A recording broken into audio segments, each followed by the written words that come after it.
la beauté sauvera le monde. Cette phrase, c'est Fyodor Dostoïevski qui l'écrit dans son livre L'Idiot. Et ce livre, il naît dans une période de grande souffrance pour son auteur. Et tout porte à croire qu'un diagnostic moderne de son état psychique aurait conduit au constat d'un syndrome dépressif. Il faut savoir que Dostoïevski vient de perdre sa fille en bas âge quand il écrit ce livre. Quelques années plus tôt, il a échappé de justesse à son exécution en Sibérie après 4 années de travaux forcés. Son père, alcoolique, est mort assassiné. Sa mère, emportée prématurément par la tuberculose. Sa propre santé est fragilisée par de nombreuses crises d'épilepsie encore mal connues au XIXe siècle. Il est endetté par toutes ses addictions. Bref. Adunia maklube fur katartu. Mais dans ce livre, il y a quand même cette phrase: la beauté sauvera le monde. Il faut bien comprendre que quand Dostoïevski parle de beauté ici, c'est pas simplement le critère esthétique, c'est avant tout un rapport au monde, un vecteur spirituel, moral, un idéal de bonté et de foi. Dostoïevski, il avait vraiment foi en la capacité de l'humanité à se sauver grâce à des idéaux supérieurs, notamment par l'expression artistique qu'il envisageait comme une exploration intime, source de transformation.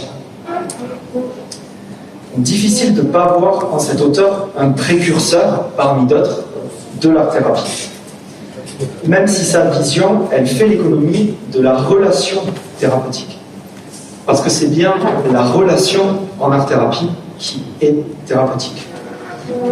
Professeur Jazari le soulignait, l'art-thérapeute, il considère que l'art, dans son travail, ce n'est pas une fin, mais c'est un moyen. Un moyen utilisé par un professionnel de santé pour le bien de la personne prise en charge. Pour les thérapeutes par l'art présent ici, j'imagine que vous ne me contredirez pas si je dis que c'est le rôle de l'art-thérapeute et le souhait qu'il a pour la personne qui prend en charge, eh bien, d'embellir son rapport au monde, de poétiser, comme disait le docteur Jean-Pierre Bourriol, et par ce processus sublimatoire, eh bien, de relier de petits instants précieux pour voir apparaître une constellation capable de donner du sens à un vécu. Comme je vous le disais, j'exerce en soins palliatifs, donc à la maison de santé Marie-Galène, située à Bordeaux, en France.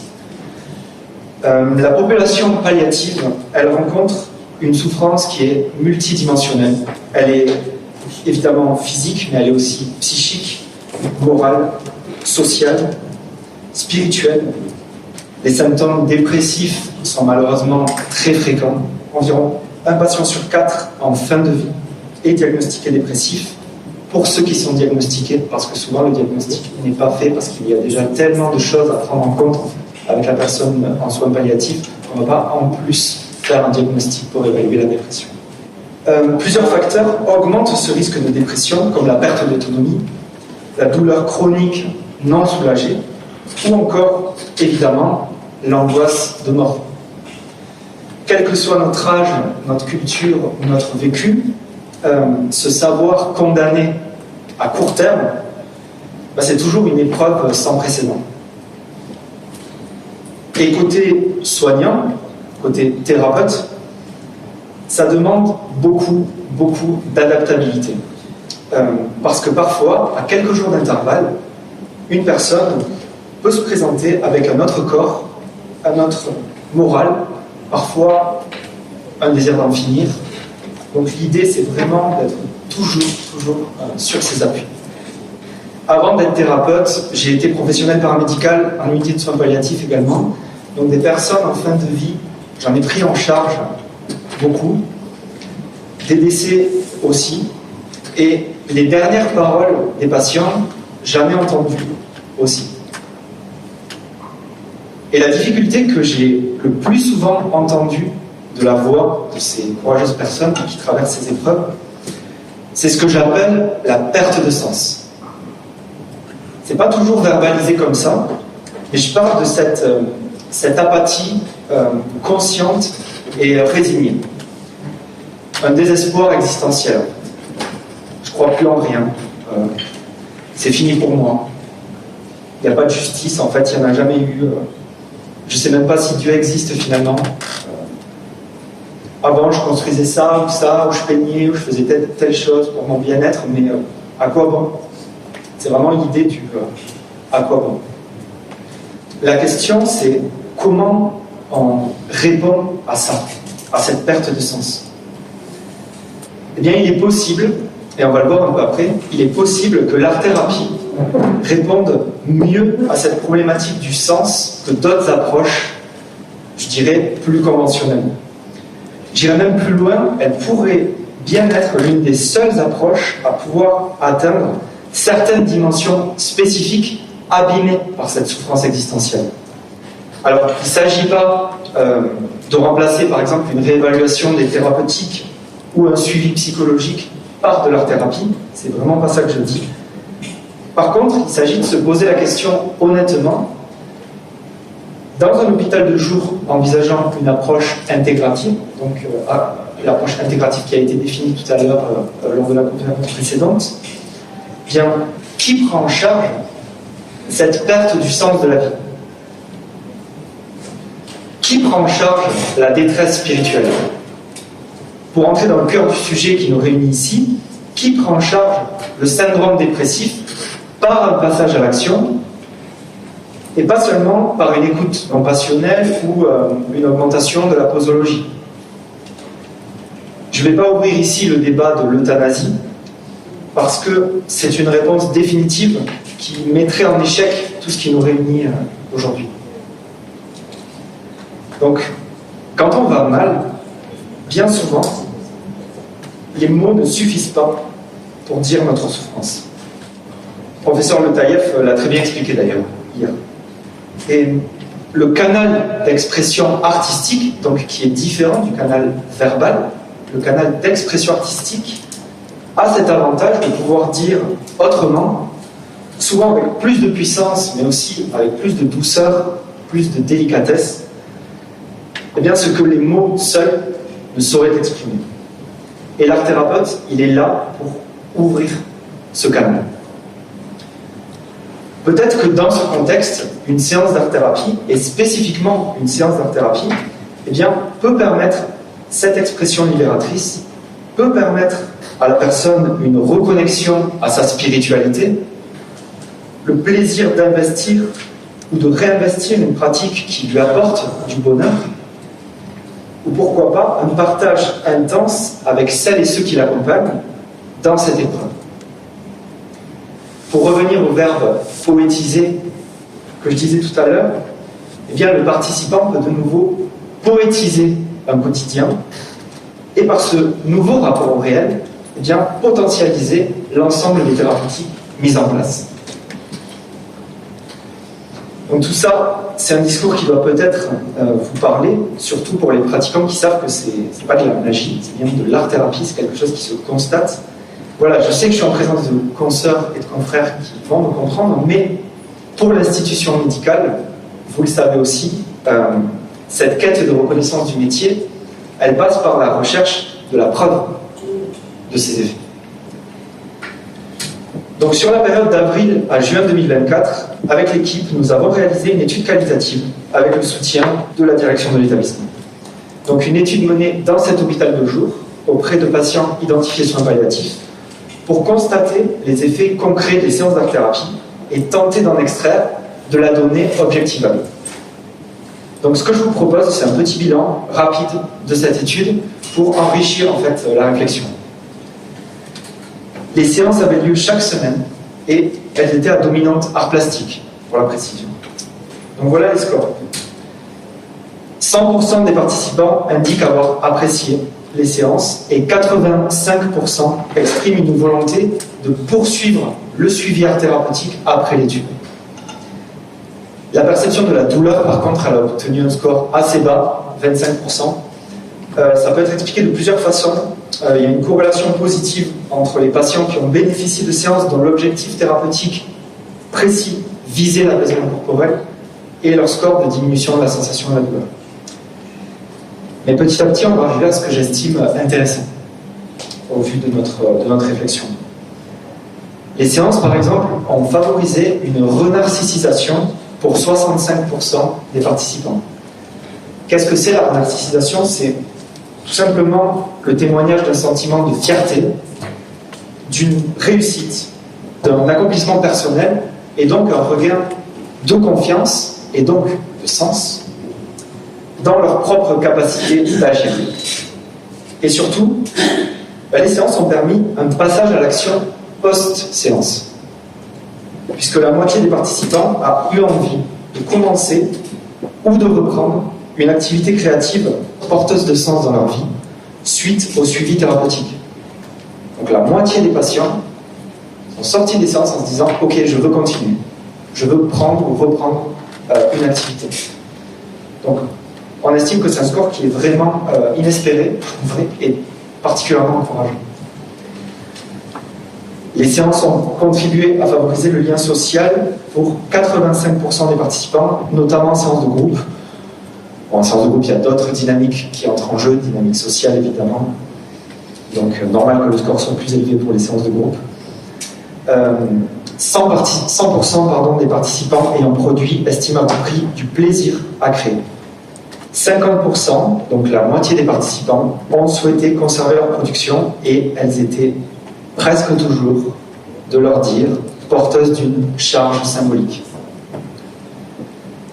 Aucune production n'a été détruite, du moins pas en présence de l'équipe, ce qui est aussi encourageant, parce qu'il peut y avoir parfois ce retour. Nous, on est contre, par exemple, l'exposition des productions dans les couloirs, du moins même avec une autorisation écrite, ou à la limite avec une autorisation écrite pour un temps précis. Parce qu'on a déjà vu des retours de patients qui se retrouvent dans le couloir et voilà, dans une fragilité psychique, ne pas supporter que leur production soit affichée. Ça arrive. Voilà, donc après, chez eux, peut-être que la production a été détruite, ça je ne sais pas. 80% des participants estiment, et ça, pour moi, c'est le plus intéressant de cette étude, 80% des participants estiment que leur production a du sens pour eux et que la séance leur a permis d'aborder un sujet en lien avec leur histoire.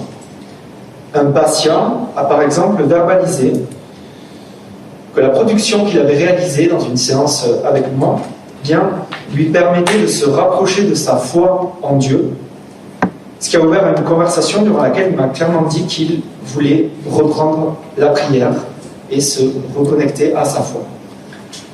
Concrètement, en fait, il s'est rendu compte en fin de production qu'il avait représenté inconsciemment une figure christique. Et c'est ça qui a fait émerger la conversation.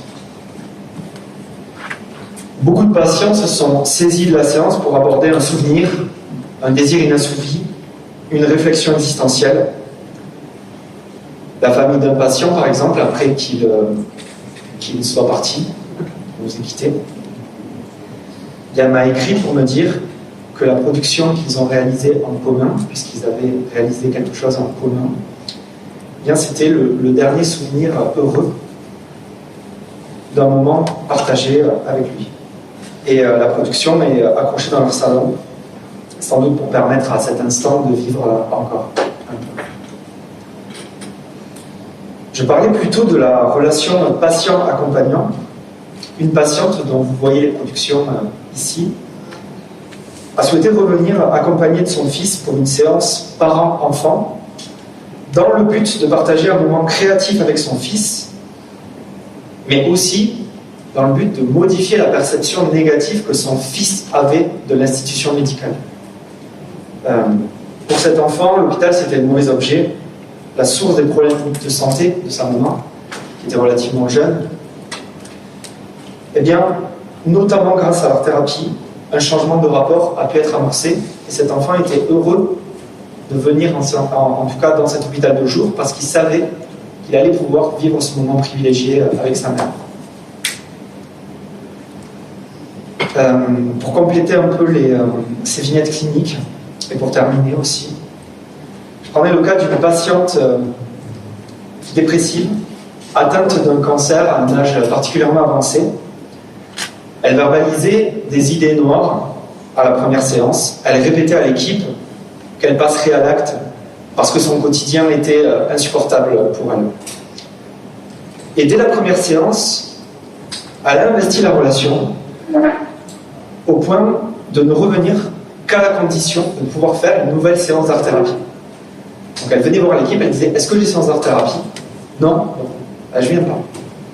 Elle a vraiment placé quelque chose dans ses séances, elle voulait que ça ait lieu. Elle mettait tout son cœur dans ses productions, avec sa seule main valide, c'était vraiment beau à voir parce qu'en plus c'était pas sa main dominante, donc on sentait qu'elle était en recherche d'une nouvelle exploration de son corps. Chacune de ses premières productions était destinée à l'un de ses 4 enfants, et j'ai jamais su ce qu'elle voulait leur dire, mais à chaque fois elle me disait: vous inquiétez pas, je sais ce que je suis en train de leur dire. À travers ma production, je leur fais passer un message. Puis elle a commencé à créer pour elle, puis hors des séances, et progressivement son discours sur sa propre vie a changé. A changé pour le mieux, évidemment. Et en plus, son état s'est stabilisé. Alors attention, je ne dis pas que c'est grâce à l'art-thérapie que son état s'est stabilisé. Par contre, ce que je dis, c'est que ce regain d'espoir sur une période donnée, bien, lui aura probablement permis de tenir bon jusqu'à ce diagnostic plus positif. Aujourd'hui, pour cette dame, les symptômes dépressifs ont fortement diminué. Donc en synthèse, même si c'est un petit échantillon, même si c'est imparfait, les résultats de cette étude sont un signe que l'art-thérapie, ici dans une approche palliative, agit comme un exhausteur de vitalité. Elle ne se contente pas de soulager la souffrance, elle irrigue, elle nourrit, elle revitalise des aspects souvent mal accessibles aux autres acteurs de la santé. Je reprends l'exemple de la spiritualité retrouvée par cet homme. L'art-thérapie spécifiquement peut agir dans ce domaine. Reste la question de la reconnaissance. Quelle résonance peuvent avoir ces études? J'avais d'abord écrit un paragraphe à charge contre la France, mon pays, qui ne s'intéresse pas assez à l'art-thérapie. Pendant la crise du Covid, qui a fait des ravages au niveau de notre santé mentale, j'aurais rêvé d'un communiqué officiel, vous savez, un communiqué à la manière du manger 5 fruits et légumes par jour, lavez-vous les mains, toussez dans votre coude, pratiquez du sport. J'aurais adoré voir un communiqué qui dirait: pour dire non à la dépression, dites oui à la création. Ça a été dit plusieurs fois, donc je ne vais pas revenir dessus. L'OMS regroupe aujourd'hui des centaines d'études attestant des effets bénéfiques de l'art, et de plus en plus sur les thérapies par l'art. Mais en parallèle, la France est sur le podium des pays d'Europe les plus consommateurs d'anxiolytiques.